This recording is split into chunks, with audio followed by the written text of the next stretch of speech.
اور عرض کیا اے موسیٰ جب تمہارے جلال تمہارے کمال کا یہ عالم کہ میرا جادو تجھ پر نہ چل سکا تو اب مجھے فرعون کی خدمت کرنے کی ضرورت نہیں، آپ اپنا خادم بنا کر مجھے اپنی قربت دیں۔ سبحان اللہ، سبحان اللہ، سبحان اللہ، سبحان اللہ۔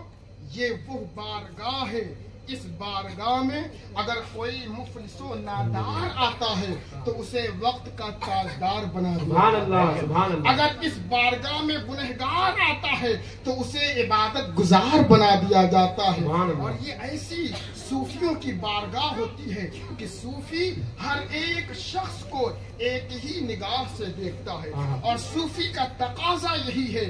صوفی صفائے قلب ہوتے ہیں۔ تصوف کا معنی ہوتا ہے کہ جس کا دل صاف ہو، پاک ہو، روشن ہو، تابناک ہو۔ میرے عزیزو، حضرت داتا گنج بخش علی ہجویری رضی اللہ تعالی عنہ فرماتے ہیں اگر تو صوفی بننا چاہتا ہے تو سن لے، تصوف صفا سے ہے، یہ باطن کی صفائی ہے، اندر کی پاکیزگی کا نام تصوف ہے۔ اچھے اخلاق کا حامل صوفی ہوتا ہے، باطن کی صفائی ستھرائی پاکیزگی رکھنے والا شخص صوفی ہوتا ہے۔ نفسانی خواہشات کو ترک کر دینے کا نام تصوف ہے۔ میرے عزیزو، صوفی is one whose heart is pure۔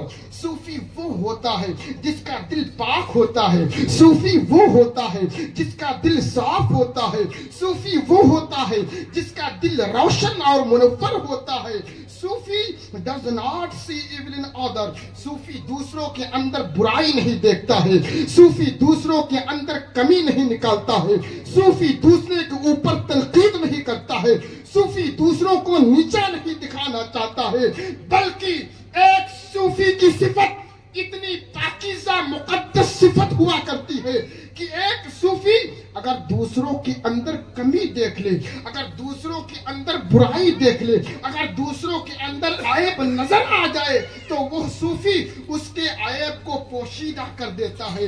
ایک صوفی دوسرے کے عیب کو پوشیدہ کر کے اسے عزتوں کی مسندوں پر بٹھاتا ہے، اسے رسوائی و ذلت سے بچاتا ہے۔ رسوائی و ذلت سے بچانے والی ذات صوفیوں کی ہے۔ اور یاد رکھنا، پوشیدہ کرنا عیب کو، یہ رب کی صفت ہے۔ اللہ رب العزت اپنے تمام بندوں کے عیوب کو جانتا ہے کہ کون بندہ کتنا گنہگار ہے، کون بندہ کتنا بدکار ہے۔ ہر بندے کے عیب کو اللہ جانتا ہے۔ ہر بندے کے عیب کو جاننے کے بعد بھی اللہ رب العزت اپنے بندے کے عیوب کو چھپا کر اسے عزت عطا فرماتا ہے، اسے رزق عطا کرتا ہے، رسوائی و ذلت سے بچاتا ہے۔ معلوم ہوا بندوں کے عیوب کو چھپانے والی صفت رب کی ہے، اور یہ رب کی صفت جس بندے کے اندر منتقل ہو جائے، ٹرانسفر ہو جائے، وہ بندہ صوفی ہو جاتا ہے۔ اور جو بندہ صوفی بن جاتا ہے اللہ اسے اپنا مقرب بندہ بنا لیتا ہے، اللہ اسے اپنا محبوب بندہ بنا لیتا ہے، اللہ اسے اپنا دوست بنا لیتا ہے۔ میرے دوستوں، معلوم ہے یہ صوفیاء کرام کیا چیز، یہ حلقہ ذکر جو کرتے ہیں کیوں کرتے ہیں؟ کبھی ہم اور آپ لوگوں نے اس کے اوپر توجہ ڈالی، کبھی اس کی گہرائی میں اترا، کبھی اس ذکر کے فیوز و برکات کو سمجھا؟ نہیں سمجھا۔ ہم لوگوں نے صرف زبان سے ذکر کیا ہے، دل سے ذکر نہیں کیا۔ جو بندہ دل سے ذکر کر لیتا ہے اس کی دنیا بدل جاتی ہے۔ میرے عزیزو سنو، صوفیاء کرام اس ذکر کا آسان ترجمہ کرتے ہیں، لا معبودا، لا معبودا، اے مولا تیرے سوا کوئی معبود نہیں ہے۔ لا مقصودا، اے میرے مالک تیرے سوا کوئی مقصود نہیں ہے۔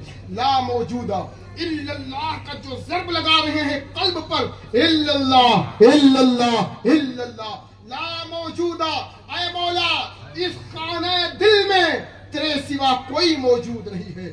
جب ایک صوفی کا دل دنیا کی حرص، دنیا کی لالچ، دنیا کی تمنا، دنیا کی خواہش، دنیا کی آرزو، دنیا کی جستجو، جب دل سے دنیا نکل چکی ہوتی ہے پھر اس دل میں اللہ اپنا انوار